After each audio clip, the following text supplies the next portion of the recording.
வர வர அவ்வளவு பயந்துட்டீங்க. நியூஸு போட்டாலே வீடியோ தூக்குறீங்க. அஸ்ஸலாமு அலைக்கும் வரஹ்மத்துல்லாஹி வபரகாத்துஹு. அன்பார்ந்த அனைத்து உறவுகளுக்கும் இனிய மாலை வணக்கம், இரவு வணக்கம். மிக முக்கியமான தகவல் இதில் குறிப்பாக பார்த்தீங்கன்னா, இலங்கை தூதரகம் இந்திய தூதரகம் நாளை மறுநாள் இயங்காது, செயல்படாது அப்படின்றத ஞாபகம் வச்சுக்கோங்க. அதே போல் இலங்கை தூதரகம் எதிர்வரும் எத்தனாம் திகதி, 27ஆம் திகதி, அதாவது 25, 26 வந்து பிப்ரவரி மாதம் 25 புதன்கிழமை, 26 வியாழக்கிழமை இலங்கை தூதரகம் இந்திய தூதரகம் செயல்பாட்டில் இருக்காது.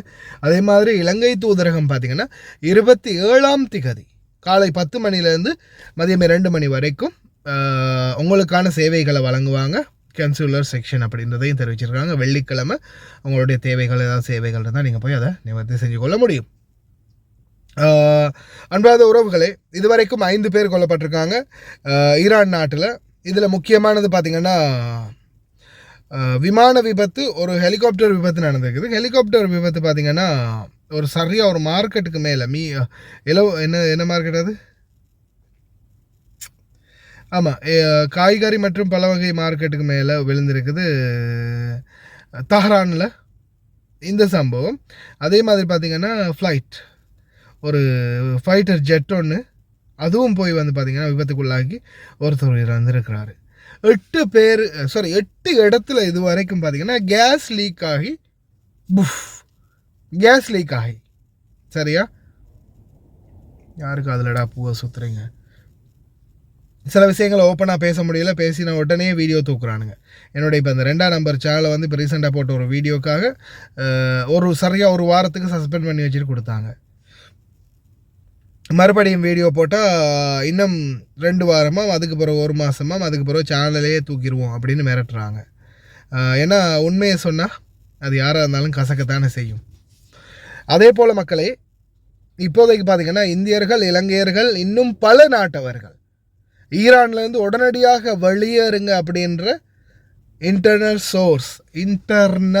சோர்ஸ், அதாவது உள்ளூர் தகவல் வந்து வெளியிட்டிருக்கிறாங்க. அதே மாதிரி இன்னொரு முக்கியமான தகவல் என்னென்னா, நாங்கள் யாருன்னு உங்களுக்கு காட்டுறேன்டா அப்படின்ற மாதிரி ஒரு மெசேஜ், அதாவது என்ன செய்கிறாருன்னு மட்டும் பாரு எங்கள் தலைவர் அப்படின்ற மாதிரி ஒரு மெசேஜ் வந்து ஸ்ப்ரெட் ஆகி இருக்குது.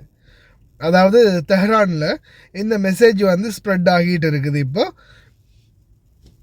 அதாவது டொனால்ட் ட்ரம்ப் வந்து நான் என்ன செய்வேன்றதை மட்டும் பாருங்கள் அப்படின்றது வந்து ஏதோ அவர் பாணியில் அவர் அனுப்பி வச்சிருக்கிறாராம் அப்படின்ற மாதிரியான ஒரு செய்தி வந்து ஸ்ப்ரெட் ஆகிட்டு இருக்குது. இப்போதைக்கு மக்களே, என்னுடைய சோஷியல் மீடியா, அதாவது என்னுடைய எக்ஸ் தளத்தில் நான் பார்க்கக்கூடிய காட்சிகள் எல்லாமே, எக்ஸ் தளத்தை ஓப்பன் பண்ணினாலே வரக்கூடிய எல்லாமே பார்த்திங்கன்னா இது சம்பந்தமான காட்சிகள் தான் வந்துக்கிட்டே இருக்குது.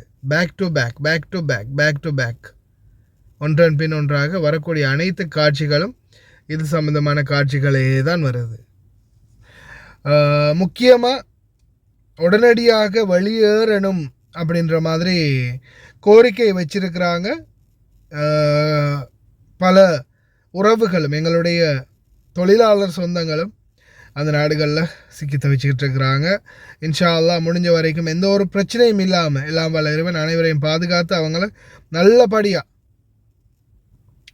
தாய் நாட்டுக்கு கொண்டு வந்து சேர்க்கணும் அப்படின்றது தான் ஒரே குறிக்கோள். அதே மாதிரி இந்த நாடுகளில் நடக்கக்கூடிய இந்த யுத்த நிலைமை மொத்தமும் வந்து சீராகணும் அப்படின்ற மாதிரி நாமளும் முடிஞ்ச வரைக்கும் பிரார்த்தனை பண்ணலாம்.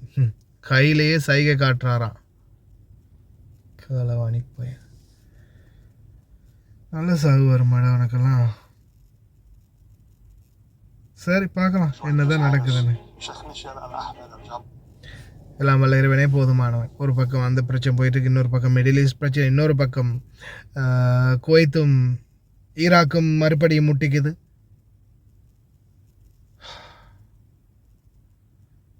உழைச்சதெல்லாம் வழக்குக்கும் அதுக்கும் இதுக்கும் இப்போ ஆரம்பத்தில் ஸ்டார்ட் பண்ண பிஸ்னஸுக்கும் போட்டே இல்லாமாக்கி வச்சுருக்குது. கையில் ஒத்த பைசா இல்லை, இன்னொரு 10 வருஷத்துக்காவது இருந்தால் தான் எதையாவது நிலைநாட்டலாம். இறைவா, ஏன் இப்படி பண்ணுறீங்கள் இறைவா? ஓகே மக்களே, ப்ரே பண்ணுங்க, துவா செய்யுங்க, அவ்வளோதான் சொல்ல முடியும்.